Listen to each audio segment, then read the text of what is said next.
ഹേ all, forex trade ചെയ്യുന്ന ഒരാൾ ഒരിക്കലെങ്കിലും കേട്ടിട്ടുള്ളൊരു ടേമായിരിക്കും ഫണ്ടഡ് അക്കൗണ്ട് അല്ലേ.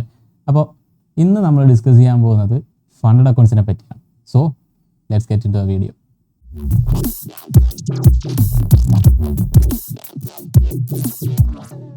ഇന്ന് നമ്മൾ ഡിസ്കസ് ചെയ്യാൻ പോകുന്നത് 4 കാര്യങ്ങളാണ്. എന്താണ് ഒരു ഫണ്ടഡ് അക്കൗണ്ട്, എങ്ങനെ ഒരു ഫണ്ടഡ് അക്കൗണ്ടിനെ പ്രോപ്പറായിട്ട് അപ്രോച്ച് ചെയ്യാം, എങ്ങനെ ഒരു ഫണ്ടഡ് അക്കൗണ്ടിനെ ഫിൽട്ടർ ചെയ്തെടുക്കാം, അതായത് ഡിഫറെൻറ്റ് കമ്പനീസിൽ നിന്ന് നല്ലൊരു ഫണ്ടഡ് അക്കൗണ്ട്സിനെ എങ്ങനെ ഫിൽട്ടർ ചെയ്തെടുക്കാം. 4-മതായിട്ട് ബിഗിനേഴ്സിന് ഫണ്ടഡ് അക്കൗണ്ട്സ് ആണോ അതോ ലൈവ് അക്കൗണ്ട്സ് ആണോ ബെറ്റർ. ഓക്കെ, സോ നമുക്ക് ആദ്യത്തെ ക്വസ്റ്റ്യൻ തന്നെ തുടങ്ങാം. എന്താണ് ഫണ്ടഡ് അക്കൗണ്ട്? വളരെ സിമ്പിളായിട്ട് പറഞ്ഞു കഴിഞ്ഞാൽ, ഇപ്പോൾ എനിക്ക് ട്രേഡ് ചെയ്യാൻ ഒരു സ്കില്ലുണ്ട്, അതായത് എനിക്ക് ട്രേഡ് ചെയ്യാൻ അറിയാം, പക്ഷേ എൻ്റെ കയ്യിൽ ക്യാപിറ്റൽ ഇല്ല. മിക്ക ബിഗിനേഴ്സും ഫേസ് ചെയ്യുന്ന ഒരു ഇഷ്യൂ ആണ് ഇതല്ലേ. അതായത് അവർക്ക് ട്രേഡ് ചെയ്യാൻ ഒരു കോൺഫിഡൻസ് കാര്യങ്ങൾ കാണും, പ്രോപ്പറായിട്ടൊരു സ്ട്രാറ്റജി കാണും, പക്ഷേ ചെയ്യാൻ അല്ലെങ്കിൽ ഇൻവെസ്റ്റ് ചെയ്യാൻ ഒരു ക്യാപിറ്റൽ അവിടെ കാണില്ല. അപ്പോൾ ഈ ടൈമിൽ നമുക്ക് ഹെൽപ്ഫുൾ ആകുന്ന ഒരു കമ്പനി, അതാണ് പ്രോപ്പ് ഫേം എന്ന് പറയുന്നത്. ഫണ്ടഡ് അക്കൗണ്ട്സിൻ്റെ മറ്റൊരു പേരാണ് പ്രോപ്പ് ഫേം. അപ്പോൾ ഈ പ്രൊപ്രൈറ്ററി ഫേംസ് അല്ലെങ്കിൽ പ്രോപ്പ് ഫേംസ് ചെയ്യുന്ന എന്താണെന്ന് വെച്ച് കഴിഞ്ഞാൽ, നമുക്ക് ആദ്യം സ്കില്ലുണ്ടോ എന്നത് ടെസ്റ്റ് ചെയ്യും. ഒന്ന് പ്രോപ്പറായി പറഞ്ഞു കഴിഞ്ഞാൽ ഒരു 2 ഫേസിലുള്ള ടെസ്റ്റ് കാണും. നിങ്ങൾ ഒരു ആപ്ലിക്കേഷൻ അല്ലെങ്കിൽ ഒരു രജിസ്ട്രേഷൻ കൊടുക്കുന്നു, രജിസ്ട്രേഷൻ ഫീസ് ഉണ്ട്, ചെറിയൊരു ഫീസ് കാണും, ഡിപ്പെൻസ് ഓൺ ഫേം, പല ഫേമിനും പല ഫീസ് ആയിരിക്കും. അപ്പോൾ ലെറ്റ്സ് സേ നമുക്കൊരു $50 എന്ന് എടുക്കാം മിനിമം, ഒരു $50 ഫീസ് അടച്ചിട്ട് ഒരു രജിസ്ട്രേഷൻ അവിടെ ചെയ്യുന്നു. ഒരു $5000 അക്കൗണ്ട് സൈസ് ആയിരിക്കാം, ഓക്കെ, ഫോർ എക്സാമ്പിൾ. അപ്പോൾ അവിടെ എന്താ സംഭവിക്കുന്നതെന്ന് ചോദിച്ചു കഴിഞ്ഞാൽ, നമ്മൾ ആദ്യത്തെ 2 ഫേസിൽ നമുക്ക് ടെസ്റ്റ് ആയിരിക്കും. അതായത് അവർ പറയുകയാണ്, ഞങ്ങൾ $5000 ഒരു സിമുലേറ്റഡ് അക്കൗണ്ട്, അതായത് ഒരു ഡെമോ അക്കൗണ്ട് തരാം, അതിൽ ട്രേഡ് ചെയ്ത് പ്രോഫിറ്റബിൾ ആക്കുകയാണെങ്കിൽ, ലെറ്റ്സ് സേ ഒരു 8% അല്ലെങ്കിൽ ഒരു 10% പ്രോഫിറ്റബിൾ ആക്കുകയാണെങ്കിൽ നമുക്ക് എന്താണ് ലൈവ് അക്കൗണ്ട്സിലേക്ക് പോകാം, അതായത് റിയൽ മണിയിലേക്ക് ട്രേഡ് ചെയ്യാം. അപ്പോൾ ഫസ്റ്റ് ഒരു കടമ്പ എന്ന് പറയുന്നത് ഇതാണ്. അതായത് നിങ്ങൾ എന്ത് ചെയ്യുക, ടെസ്റ്റ് എടുക്കുക, അതായത് രജിസ്ട്രേഷൻ കംപ്ലീറ്റ് ചെയ്ത് 2 ഫേസ് ടെസ്റ്റും പാസ്സായി കഴിയുമ്പോൾ നമുക്ക് എന്താണ് ഒരു ലൈവ് അക്കൗണ്ട് തരും. നേരത്തെ പറഞ്ഞ പോലെ ഒരു $5000 അക്കൗണ്ട് തരും. അപ്പോൾ പിന്നീടുള്ള ടൈമിൽ നമ്മൾ അതിൽ ട്രേഡ് ചെയ്യുന്ന ടൈമിൽ ലെറ്റ്സ് സേ ഒരു മാസം നമ്മൾ ട്രേഡ് ചെയ്തു, ഒരു 30 ഡേയ്സ് ട്രേഡ് ചെയ്ത് കഴിഞ്ഞാൽ അതിലുണ്ടാകുന്ന പ്രോഫിറ്റ് നമ്മളൊരു $1000 പ്രോഫിറ്റ് ജനറേറ്റ് ചെയ്തെന്നിരിക്കാം എക്സാമ്പിളായിട്ട്. അപ്പോൾ ഈ $1000 80% നമുക്കെടുക്കാം, 20% പ്രോപ്പ് ഫേമിന് കൊടുക്കണം, കമ്പനിക്ക് കൊടുക്കണം. അപ്പോൾ സിമ്പിളായിട്ട് പറഞ്ഞു കഴിഞ്ഞാൽ, നമുക്ക് ട്രേഡ് ചെയ്യാൻ സ്കില്ലുണ്ട്, പക്ഷേ നമ്മുടെ കയ്യിൽ പൈസ ഇല്ല എന്നുള്ള സ്റ്റേജിൽ നമ്മൾ പൈസ തന്ന് സഹായിക്കുന്ന ഒരു കമ്പനി, അതാണ് പ്രോപ്പ് ഫേം എന്ന് പറയുന്നത്, അല്ലെങ്കിൽ ഫണ്ടഡ് അക്കൗണ്ട്സ് എന്ന് പറയുന്നത്. പക്ഷേ അവിടെ ഈ ഒരു കാര്യമുണ്ട്, പ്രോപ്പറായിട്ട് നമ്മൾ സ്റ്റഡി ചെയ്ത് പ്രോപ്പർ ട്രേഡിംഗ് മെത്തേഡ് കാര്യങ്ങളൊക്കെ ഉണ്ടെങ്കിൽ മാത്രമേ ആ ഒരു ലെവലിലേക്ക് എത്താനും പറ്റത്തുള്ളൂ. അപ്പോൾ പറയുന്ന പോലെ അത്ര സിമ്പിളായിട്ടുള്ള കാര്യമല്ല. കാരണം ഒരാൾ നമുക്ക് ഫണ്ട് തരുമ്പോൾ ജസ്റ്റ് ലോജിക്ക് പരമായി ചിന്തിച്ച് നോക്കുക, വെറുതെ ഫണ്ട് തരത്തില്ല, നമ്മൾ അതിന് കേപ്പബിൾ ആയിട്ടുള്ള ഒരാളാണോ എന്ന രീതിയിൽ തെളിയിച്ചാൽ മാത്രമേ എന്തുണ്ട് ഫണ്ട് തരത്തുള്ളൂ. അപ്പം ഇതാണ് ബേസിക്കായിട്ട് പറഞ്ഞാൽ, ഒരു സിംപ്ലിഫൈ ചെയ്ത് പറഞ്ഞു കഴിഞ്ഞാൽ ഫണ്ടഡ് അക്കൗണ്ട്സ് എന്താണെന്ന് പറഞ്ഞു കഴിഞ്ഞാൽ. ഇവിടെ 2-മത്തെ ഓപ്ഷൻ, എങ്ങനെ ഒരു ഫണ്ടഡ് അക്കൗണ്ടിനെ അപ്രോച്ച് ചെയ്യാം. ഫണ്ടഡ് അക്കൗണ്ട്സിനെ അപ്രോച്ച് ചെയ്യുന്ന ടൈമിൽ ലൈക്ക് നമുക്ക് പ്രോപ്പറായൊരു ട്രേഡ് പ്ലാന് കാര്യങ്ങൾ എപ്പോഴും ഉണ്ടായിരിക്കണം. അതായത് എന്താണ് നമ്മൾ ചെയ്യുന്നത്, ലൈക്ക് നിങ്ങൾ ഒരു ദിവസം ട്രേഡ് എടുക്കുമ്പോൾ എന്തുകൊണ്ടാണ് ആ ട്രേഡ് എടുത്തത്, അതിൻ്റെ റിസ്ക് അപ്പേച്ചർ എത്രയാണ്, അതുപോലെ പല കാര്യങ്ങൾ ഇൻക്ലൂഡ് ചെയ്യുന്ന ഒരു കാര്യമാണ് ട്രേഡ് പ്ലാൻ. ഓക്കെ, ലൈക്ക് നമ്മളൊരു ജോബ് എങ്ങനെയാണോ ചെയ്യുന്നത്, ഇപ്പോൾ 9 to 5 ജോബ് ചെയ്യുന്ന ആൾക്കാരൊക്കെ ഉണ്ട് അല്ലേ. അപ്പോൾ നമ്മളവിടെ എന്താണ് ചെയ്യുന്നത്, രാവിലെ 9 മണിക്ക് ഓഫീസിൽ ചെന്ന് കഴിഞ്ഞാൽ 5 വരെ, 5 മണി അല്ലെങ്കിൽ 4 മണി വരെ നമ്മൾ ഒരേ കാര്യം തന്നെയാണ് ചെയ്യുന്നത് അല്ലേ. ഇപ്പോൾ ഡേ ടു ഡേ ലൈഫിൽ നമ്മൾ അതേ കാര്യം തന്നെയാണ് ചെയ്തുകൊണ്ടിരിക്കുന്നത്, അതിനാണ് ഒരു ജോബ് എന്ന് പറയുന്നത്. അപ്പം അതേ അപ്രോച്ചിൽ അല്ലെ അതേ മൈൻഡ് സെറ്റിലൂടെ നിങ്ങൾ ഫണ്ടഡ് അക്കൗണ്ടിനെ അല്ലെങ്കിൽ ട്രേഡിങ്ങിനെ അപ്രോച്ച് ചെയ്യണം. അപ്പോൾ ഇതെങ്ങനെ പാസ്സാക്കി എടുക്കാമെന്ന് ചോദിക്കുമ്പോൾ ഇതാണ് പ്രോപ്പർ വേ.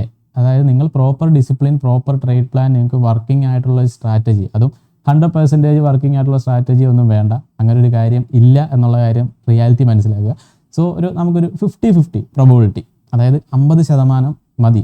അതായത് നിങ്ങളൊരു 10 ട്രേഡ് എടുത്തു കഴിഞ്ഞാൽ 5 ട്രേഡ് സ്റ്റോപ്പ് ലോസ് അടിക്കും, 5 ട്രേഡ് പ്രോഫിറ്റബിൾ ആവും അല്ലേ. 5 ട്രേഡിൽ നഷ്ടം വരും, 5 ട്രേഡിൽ ലാഭം കിട്ടും. അത് മതി നമുക്ക്. നമ്മൾ പ്രോപ്പർ റിസ്ക് മാനേജ്മെൻറ്റ് ചെയ്യുവാണെങ്കിൽ അത് തന്നെ ധാരാളമാണ്. സോ ഈ പറഞ്ഞ കാര്യങ്ങളാണ് നമുക്ക് വേണ്ടത്. അതായത് നമുക്ക് ഫസ്റ്റ് ഒരു ട്രേഡ് പ്ലാൻ ബിൽഡ് ചെയ്ത് വെക്കണം. അതായത് പ്രോപ്പർ സ്ട്രാറ്റജി കാര്യങ്ങൾ, നമ്മൾ ഇന്ന ടൈമിൽ ഇന്ന രീതിയിൽ ഇന്ന കാര്യങ്ങൾ മാർക്കറ്റിൽ സംഭവിച്ചാലാണ് ട്രേഡ് ചെയ്യുള്ളൂ. അതാണ് ഒരു ട്രേഡ് പ്ലാൻ എന്ന് പറയുന്നത്. അപ്പോൾ എങ്ങനെ കൺസിസ്റ്റൻ്റ് ആയിട്ട് അല്ലെങ്കിൽ ഇതിനെ പാസ്സാക്കി എടുക്കാമെന്ന് ചോദിച്ചു കഴിഞ്ഞാൽ ഇതേ ഉള്ളൊരു മെത്തേഡ്. പ്രോപ്പർ ഡിസിപ്ലിൻ ബിൽഡ് ചെയ്തതിന് ശേഷം മാത്രം ഫണ്ടഡ് അക്കൗണ്ട്സിലേക്ക് പോവുക. ഓക്കെ, ഇനി ഉള്ളൊരു കാര്യം, ഈ ഫണ്ടഡ് അക്കൗണ്ട്സിനെ നമുക്ക് എങ്ങനെ ഫിൽട്ടർ ചെയ്തെടുക്കാം. ഇപ്പോൾ കണ്ടുവരുന്നവരെന്ന് പറഞ്ഞു കഴിഞ്ഞാൽ കുറേ സ്കാം ഫേംസുകൾ ഉണ്ട്. സ്കാം ഫേംസ് എന്ന് പറഞ്ഞു കഴിഞ്ഞാൽ ഞാൻ കുറച്ച് മുന്നേ പറഞ്ഞ പോലെ നിങ്ങളൊരു ഫണ്ടഡ് അക്കൗണ്ട് എടുക്കുന്ന ടൈമിൽ നമുക്കതൊരു ഹെക്ടിക് ആയിട്ടുള്ള പ്രോസസ്സ് തന്നെയാണ് അല്ലേ. ഒരു മേ ബി ഒരു 3, 4, 5 മാസമൊക്കെ എടുത്തായിരിക്കും ഒരു ടെസ്റ്റ് പാസ്സായി ഒരു ലൈവ് ഫേസിലോട്ട് വരുന്നത്. അപ്പോൾ ലെറ്റ്സ് സേ ഇങ്ങനെ ചിന്തിച്ച് നോക്കാം, ഞാനൊരു ഫേമിൽ രജിസ്റ്റർ ചെയ്തു, അത് കഴിഞ്ഞിട്ട് ഞാൻ ടെസ്റ്റ് എടുത്തു. അപ്പോൾ ഈ പറയുന്ന ഒരു 2 ഫേസ് ടെസ്റ്റ് ഉണ്ട്. അപ്പോൾ ഞാൻ ഈ 2 ഫേസിലും കൂടെ ഒരു 1 മന്ത് ഈച്ച് എടുത്തു. ലൈക്ക് ഒരു 2 മന്ത്സ് ടോട്ടലി ഞാൻ ടെസ്റ്റ് ഫേസിന് മാത്രം പോയി. ഓക്കെ, അത് കഴിഞ്ഞ് ലൈവ് ഫേസ് എത്തി, അതായത് ഞാൻ പാസ്സായി, എല്ലാം ഓക്കെ ആണ്, എനിക്ക് അവർ ലൈവ് അക്കൗണ്ട് തന്നു. അപ്പോൾ ഞാൻ ഈ ലൈവ് അക്കൗണ്ട് ട്രേഡ് ചെയ്ത് 30 ഡേയ്സ് കഴിഞ്ഞാൽ എനിക്ക് പ്രോഫിറ്റ് വിഡ്രോവൽ അല്ലെങ്കിൽ പേ ഔട്ട് എലിജിബിൾ ആവത്തുള്ളൂ. അപ്പോൾ എന്ത് ചെയ്തു, ഞാൻ അതും ഓക്കെ ആയി, അത്യാവശ്യം പ്രോഫിറ്റബിൾ ആയി. നേരത്തെ പറഞ്ഞ ഒരു $1,000 നൽകാം, $1,000 പ്രോഫിറ്റബിൾ ആയി. അപ്പോൾ ഫണ്ട് അക്കൗണ്ട്സിൻ്റെ ടേംസ് ആൻഡ് കണ്ടീഷനിൽ പറയുന്നത് 80% ആണ് നമുക്ക് പ്രോഫിറ്റ് സ്പ്ലിറ്റ് എന്നാണ്. അപ്പോൾ നമ്മൾ ലൈക്ക് ഓക്കെ $1,000 ഉണ്ട്, സോ $800 സംതിങ് നമുക്ക് ഇവിടെ കിട്ടുന്നുണ്ട് അല്ലേ. അപ്പോൾ നമ്മൾ വിഡ്രോവൽ അല്ലെങ്കിൽ പേ ഔട്ട് എടുക്കുന്ന ടൈമിൽ ആണ് ശരിക്കും ഈ ഫേംസ് സ്കാം ആണോ അല്ലെങ്കിൽ ഇതിനെന്തെങ്കിലും ഇഷ്യൂസ് ഉണ്ടോ നമുക്ക് അറിയാൻ പറ്റും. അപ്പോൾ അതുകൊണ്ട് തന്നെ അതായത് ഇപ്പോൾ പേ ഔട്ട് എടുക്കുന്ന ടൈമിൽ മീൻസ് പേ ഔട്ട് നിങ്ങൾ റിക്വസ്റ്റ് ചെയ്യുമ്പോൾ അവരെന്തെങ്കിലും റീസൺസ് പറഞ്ഞത് ഡിലേ ചെയ്യും. ഒന്നെങ്കിൽ പറയാം നിങ്ങളെടുത്ത IP അഡ്രസ്സ് വേറെയാണ്, ലൈക്ക് IP ഇഷ്യൂസ് ഉണ്ട്, അതുപോലെ തന്നെ ലോട്ട് സൈസ് കൺസിസ്റ്റൻസി ഇഷ്യൂസ് ഉണ്ട്, അങ്ങനെ കുറേ കാര്യങ്ങളൊക്കെ പറയാം. അപ്പോൾ ഇതൊരു ഇഷ്യൂ ആണ്. അപ്പോൾ ഇതിൽ വേറൊരു കേസ് എന്ന് പറഞ്ഞു കഴിഞ്ഞാൽ ലൈക്ക് വിഡ്രോവൽ ഡിനേ ചെയ്യുന്നതാണ് മെയിൻ ഇഷ്യൂ. പിന്നെ രണ്ടാമത്തെ കേസ്, നിങ്ങൾക്ക് എങ്ങനെ ഒരു ഫണ്ടഡ് അക്കൗണ്ട് പ്രോപ്പർ ആണോ അല്ലെങ്കിൽ പ്രോപ്പർ വർക്കിംഗ് ആണോ എന്ന് അറിയാനായിട്ട് നമ്മൾ ടെസ്റ്റ് എടുക്കുന്ന ഫേസിൽ അല്ലെങ്കിൽ ടെസ്റ്റ് തൊട്ട് പാസ്സായി തൊട്ട് അപ്പുറത്തെ ഫേസിലോട്ട് ലൈവ് ഫേസിലോട്ട് എത്തുമ്പോൾ തന്നെ നിങ്ങൾക്ക് അത് മനസ്സിലാക്കാൻ പറ്റും. ഓക്കെ, അതായത് ടെസ്റ്റ് ഫേസിൽ ഡെമോ അക്കൗണ്ട്സ് ആയിരിക്കും, അതായത് സിമുലേറ്റഡ് അക്കൗണ്ട്സ് ആയിരിക്കും. ഓക്കെ, അപ്പോൾ ഈ സിമുലേറ്റഡ് അക്കൗണ്ട് അല്ലെങ്കിൽ ഡെമോ അക്കൗണ്ടും റിയൽ അക്കൗണ്ടും തമ്മിലുള്ള വ്യത്യാസം, റിയൽ അക്കൗണ്ട് മീൻസ് നമ്മുടെ ശരിക്കുള്ള പൈസ ഉള്ള അക്കൗണ്ട് ആണെങ്കിൽ, അതായത് ലിക്വിഡിറ്റി പ്രൊവൈഡർ LP ആയിട്ട് കണക്ട് ചെയ്തിരിക്കുന്ന അക്കൗണ്ട് ആണെങ്കിൽ അവിടെ നമുക്ക് സ്പ്രെഡ് വളരെ മിനിമം ആയിരിക്കും. ഓക്കെ, അപ്പോൾ മേ ബി സ്പ്രെഡ് എന്താണെന്ന് അറിയാത്ത ആൾക്കാർ കാണും, ജസ്റ്റ് ഗൂഗിൾ ചെയ്ത് നോക്കുക എന്താണെന്നുള്ളത്. അപ്പോൾ സ്പ്രെഡ് എന്ന് പറഞ്ഞൊരു ഫാക്ടർ ഫോറക്സിൽ വളരെ ഇമ്പോർട്ടൻ്റ് ആണ്. അപ്പോൾ ഈ സ്പ്രെഡ് വളരെ മിനിമം ആയിരിക്കും എപ്പോഴും ഒരു റിയൽ മണിയുള്ള അക്കൗണ്ടിൽ. പക്ഷേ ഒരു സിമുലേറ്റഡ് അക്കൗണ്ട് ആണെങ്കിൽ സ്പ്രെഡ് ഭയങ്കര ഹൈ ആയിരിക്കും. അപ്പോൾ നിങ്ങളൊരു ഫണ്ടഡിൽ ചെയ്യുന്നുണ്ടെങ്കിൽ, ഫണ്ടഡ് അക്കൗണ്ടിൽ ചെയ്യുന്നുണ്ടെങ്കിൽ അതിൻ്റെ സ്പ്രെഡ് ജസ്റ്റ് ചെക്ക് ചെയ്യുക. അത് സിമുലേറ്റഡ് അക്കൗണ്ട് ആണെങ്കിൽ അല്ലെങ്കിൽ നിങ്ങൾക്ക് ഭാവിയിൽ പേ ഔട്ട്സ് കിട്ടത്തില്ല എന്ന് നിങ്ങൾക്ക് അപ്പോഴേ അവിടെ മനസ്സിലാക്കാൻ പറ്റും. പിന്നെ രണ്ടാമത്തെ ഇഷ്യൂ എന്ന് പറഞ്ഞാൽ സ്ലിപ്പേജ് ഇഷ്യൂസ് വരും. സ്ലിപ്പേജ് എന്ന് പറഞ്ഞു കഴിഞ്ഞാൽ നമ്മൾ വെക്കാത്ത സ്റ്റോപ്പ് ലോസുകൾ അടിക്കുക. അതായത് ലോസ് നമ്മൾ വെച്ചിരിക്കുന്ന മേ ബി ഒരു 1.122 ആ പ്രൈസിലായിരിക്കും സ്റ്റോപ്പ് ലോസ് സെറ്റ് ചെയ്തിരിക്കുന്നത്. പക്ഷേ ഇതൊരു 1.2 എത്തുമ്പോഴത്തേക്കും ഇത് സംഭവിക്കും, സ്റ്റോപ്പ് ലോസ് ഹിറ്റ് ആവും. അതിനാണ് സ്ലിപ്പേജ് എന്ന് പറയുന്നത്. അപ്പോൾ നമ്മൾ ചാർട്ടിൽ നോക്കുമ്പോൾ ശരിക്കും അവിടെ ക്യാൻഡിൽസോ കാര്യങ്ങളോ ഒന്നും കാണത്തില്ല. അപ്പോൾ ഈ 2 ഇഷ്യൂസും പറഞ്ഞ പോലെ വളരെ കോമൺ ആയിട്ടുള്ളൊരു കാര്യമാണ് ഫണ്ടഡ് അക്കൗണ്ട്സിൽ. അപ്പോൾ അത് വെച്ചിട്ട് നമുക്ക് മനസ്സിലാക്കാൻ പറ്റും എന്താണ് ഇത് ഏകദേശം സ്കാം ആണോ അല്ലേ എന്നുള്ള കാര്യം. പിന്നെ നിങ്ങൾ എപ്പോഴും ഒരു ഫണ്ടഡിനെ അപ്രോച്ച് ചെയ്യുമ്പോൾ അല്ലെങ്കിൽ പ്രോപ്രോമിനെ അപ്രോച്ച് ചെയ്യുന്ന ടൈമിൽ, അതായത് രജിസ്ട്രേഷൻ ചെയ്യുന്നതിന് മുന്നേ തന്നെ ചെയ്യേണ്ട കാര്യം എന്ന് പറഞ്ഞു കഴിഞ്ഞാൽ അവരുടെ കമ്മ്യൂണിറ്റി, അതായത് ഡിസ്കോഡ് കമ്മ്യൂണിറ്റിയിൽ കയറിയിട്ട് പേ ഔട്ട്സ് കാര്യങ്ങളൊക്കെ റെഗുലർ ആണോ എന്നുള്ളത് ചെക്കൗട്ട് ചെയ്യുക. ഓക്കെ, അതായത് പേ ഔട്ട്സ് പ്രോപ്പർ ആയിട്ട് കൊടുക്കുന്നുണ്ടോ. പക്ഷേ അവിടെ ഒരു പ്രശ്നമുണ്ട് ചെറിയ, അതായത് പേ ഔട്ട്സ് അവിടെ പ്രൊവൈഡ് ചെയ്യുന്നുണ്ടോ എന്ന് പറഞ്ഞാൽ ജസ്റ്റ് ഒരു സ്ക്രീൻഷോട്ട്, അതായത് ഇത്ര പേ ഔട്ട് പോയി എന്നൊരു സ്ക്രീൻഷോട്ടേ നമുക്ക് കാണും. അതും 100% ട്രസ്റ്റബിൾ ഒന്നുമല്ല, ലൈക്ക് 50-50 എല്ലാം 50-50 ആണ്. ഇപ്പോൾ ഫോറക്സിൻ്റെ കേസിൽ പറഞ്ഞു കഴിഞ്ഞാൽ ഫണ്ടഡ് അക്കൗണ്ട്സ് ആണെങ്കിലും ബ്രോക്കേഴ്സ് ആണെങ്കിലും എല്ലാം 50-50 ആണ്. ഓക്കെ, നാളെ എന്ത് സംഭവിക്കുക എന്നുള്ള കാര്യത്തിൽ നമുക്ക് ഒരു ഉറപ്പുമില്ല. അപ്പോൾ എപ്പോഴും നമ്മൾ ചൂസ് ചെയ്യുമ്പോൾ കുറച്ച് കാര്യങ്ങൾ ഇതുപോലെ ഫിൽട്ടർ ചെയ്ത് മാത്രം ചൂസ് ചെയ്യുക. ഓക്കെ, പിന്നെ ഉള്ളൊരു കേസ് എന്ന് പറഞ്ഞു കഴിഞ്ഞാൽ ഇത് ബിഗിനേഴ്സിന് പറ്റിയതാണോ. അതായത് ബിഗിനേഴ്സ് ഇപ്പോൾ നമ്മുടെ കമ്മ്യൂണിറ്റിയിലാണെങ്കിൽ തന്നെ കുറേ ക്വസ്റ്റ്യൻസ് വരുന്നതാണ്, എല്ലാ ബാച്ചസിലും വരുന്നതാണ്, ഫണ്ടഡ് അക്കൗണ്ട്സ് ആദ്യമേ എടുക്കണം. ഓക്കെ, അപ്പോൾ എൻ്റെ ഒരു അഭിപ്രായം പറയുകയാണെങ്കിൽ ഇനിഷ്യലി നിങ്ങൾ ഫണ്ടഡ് അക്കൗണ്ട്സ് ചൂസ് ചെയ്യേണ്ട ആവശ്യമില്ല. ഓക്കെ, അതിന് 2 സൈഡുണ്ട്. ഇപ്പോൾ 2 സൈഡ് ഞാൻ പറയാം. ഇപ്പോൾ നിങ്ങൾക്ക് വേണമെങ്കിൽ ഈ രീതിയിൽ കാണാം. അതായത് ഫസ്റ്റ് സൈഡ് എന്ന് പറഞ്ഞു കഴിഞ്ഞാൽ നമുക്ക് വേണമെങ്കിൽ ആദ്യം ഒരു ഫണ്ടഡ് അക്കൗണ്ട് എടുത്ത് അത് ട്രേഡ് ചെയ്ത് ലൈക്ക് പാസ്സായി അതിൽ നിന്ന് ക്യാപിറ്റൽ ബിൽഡ് ചെയ്ത് ഒരു ലൈവ് അക്കൗണ്ട് ബിൽഡ് ചെയ്യാം. ഓക്കെ, ഇപ്പോൾ നേരത്തെ നമ്മൾ പറഞ്ഞ പോലെ നമ്മളൊരു ഫണ്ടഡ് അക്കൗണ്ട് എടുക്കുന്നു, ആ ടെസ്റ്റ് കാര്യങ്ങളെല്ലാം പാസ്സാവുന്നു, പേ ഔട്ട് എടുക്കുന്നു, ലെറ്റ്സ് സേ $1,000 പേ ഔട്ട് എടുക്കുന്നു. ആ $1,000 നമ്മൾ എന്ത് ചെയ്യുന്നു, ഒരു ലൈവ് അക്കൗണ്ട് ഒരു ബ്രോക്കർ രജിസ്റ്റർ ചെയ്ത് ഇൻവെസ്റ്റ് ചെയ്യുന്നു. അത് ഒരു മെത്തേഡാണ്. പക്ഷേ അത് ഇപ്പോഴത്തെ സിനാരിയോ സംബന്ധിച്ചിടത്തോളം അത്ര ഫീസിബിൾ അല്ല.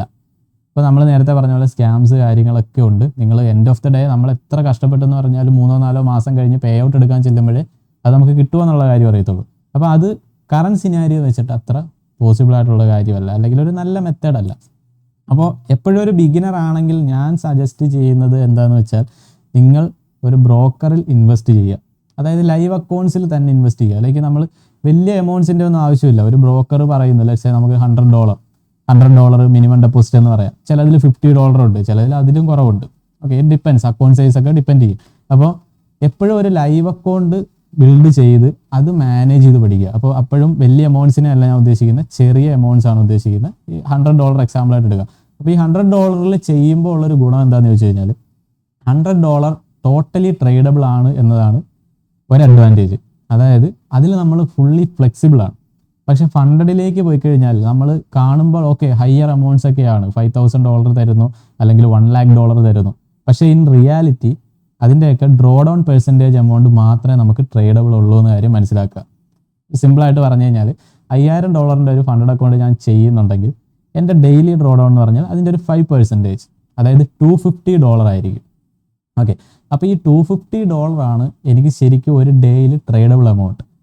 അവിടെയാണ് നമ്മൾ ഒരു ഹിഡൻ കാര്യമുള്ളത്, അതായത് ആരും ശ്രദ്ധിക്കാതെ പോകുന്ന കാര്യം. നമ്മൾ ചെയ്യുമ്പോൾ മേ ബി ഓക്കെ വലിയൊരു അക്കൗണ്ട് സൈസ് ആണ് എന്ന് പറയാമെങ്കിലും ഈ ഒരു ഇഷ്യൂ അവിടെ ഉണ്ട്. അപ്പോൾ ഞാൻ ഈ പറഞ്ഞ പോലെ തന്നെയാണ് കാര്യം. നിങ്ങളൊരു ലൈവ് അക്കൗണ്ട് സ്റ്റാർട്ട് ചെയ്യുക, ഒരു ബ്രോക്കർ അക്കൗണ്ട് സ്റ്റാർട്ട് ചെയ്യുക, അതിൽ ട്രേഡ് ചെയ്ത് പഠിക്കുക. അതായത് എങ്ങനെ ട്രേഡ് എടുക്കണം, അല്ലെങ്കിൽ ഈ പറയുന്ന പോലെ നിങ്ങളുടെ സ്ട്രാറ്റജി എത്രത്തോളം പെർഫെക്റ്റ് ആണ്. പെർഫെക്റ്റ് മീൻസ് നിങ്ങൾക്ക് എത്രത്തോളം കേപ്പബിൾ ആണ് അത് ചെയ്യാൻ, ഇമോഷൻസ് കൺട്രോൾ ചെയ്യാൻ പറ്റുന്നുണ്ടോ. അപ്പോൾ ഇതെല്ലാം ഫസ്റ്റ് ഓഫ് ഓൾ ക്ലിയർ ചെയ്തുകൊണ്ട് മാത്രം ഫണ്ടഡ് അക്കൗണ്ടിനെ അപ്രോച്ച് ചെയ്യുക. ഓക്കെ, അല്ലെങ്കിൽ ഇനിഷ്യലി നമ്മൾ കൊടുക്കുന്ന രജിസ്ട്രേഷൻ ഫീസ് നേരത്തെ പറഞ്ഞാൽ $50 ഒരു രജിസ്ട്രേഷൻ ഫീസാണ്. ആ $50 നിങ്ങൾ 3, 4, 5 തവണ ചിലപ്പോൾ ഫണ്ടഡ് അക്കൗണ്ട് ട്രൈ ചെയ്യും. ഇപ്പോൾ 4 തവണ ആയപ്പോൾ തന്നെ $200 ആയി അല്ലേ. അപ്പോൾ ആ ഒരു എമൗണ്ട് നിങ്ങൾ ബ്രോക്കറിൽ ഇൻവെസ്റ്റ് ചെയ്ത് കഴിഞ്ഞാൽ $200 ഫ്ലെക്സിബിൾ ആണ്. വലിയ രീതിയിൽ പ്രോഫിറ്റ് മേക്ക് ചെയ്യാൻ പറ്റത്തില്ല. അപ്പോൾ ആ ഒരു റിയാലിറ്റിയോട് അറിയുക. അതായത് $200 വെച്ചിട്ട് മാസം $2,000 ഉണ്ടാക്കണമെന്ന് പറയുന്നത് ഒരു തെറ്റായ എക്സ്പെക്റ്റേഷനാണ്. അപ്പോൾ ചെറിയ എക്സ്പെക്റ്റേഷൻസ് വെക്കുക. അതുപോലെ തന്നെ ലൈവ് അക്കൗണ്ട്സിൽ പ്രാക്ടീസ് ചെയ്ത് ഫ്ലെക്സിബിൾ ആയതിന് ശേഷം മാത്രം ഫണ്ടഡ് അക്കൗണ്ട്സിനെ അപ്രോച്ച് ചെയ്യുന്നതായിരിക്കും ഏറ്റവും ബെറ്റർ.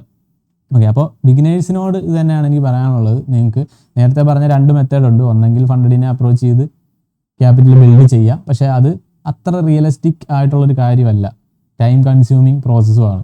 പക്ഷേ രണ്ടാമത്തെ കേസിലെന്ന് പറഞ്ഞു കഴിഞ്ഞാൽ നിങ്ങൾ ഓൺ അക്കൗണ്ട് സ്റ്റാർട്ട് ചെയ്ത് കഴിഞ്ഞാലുള്ളൊരു ഗുണം എന്താണെന്ന് ചോദിച്ചു കഴിഞ്ഞാൽ നിങ്ങൾക്ക് അവിടെ കിട്ടുന്നൊരു അഡ്വാൻറ്റേജ്, നിങ്ങളുടെ സ്ട്രാറ്റജി, നിങ്ങളുടെ മൈൻഡ് സെറ്റ്, സൈക്കോളജി കാര്യങ്ങളെല്ലാം ക്ലിയർ ആയതിനു ശേഷമായിരിക്കും നിങ്ങൾ ഒരു ഫണ്ടഡിനെ അപ്രോച്ച് ചെയ്യുന്നത്.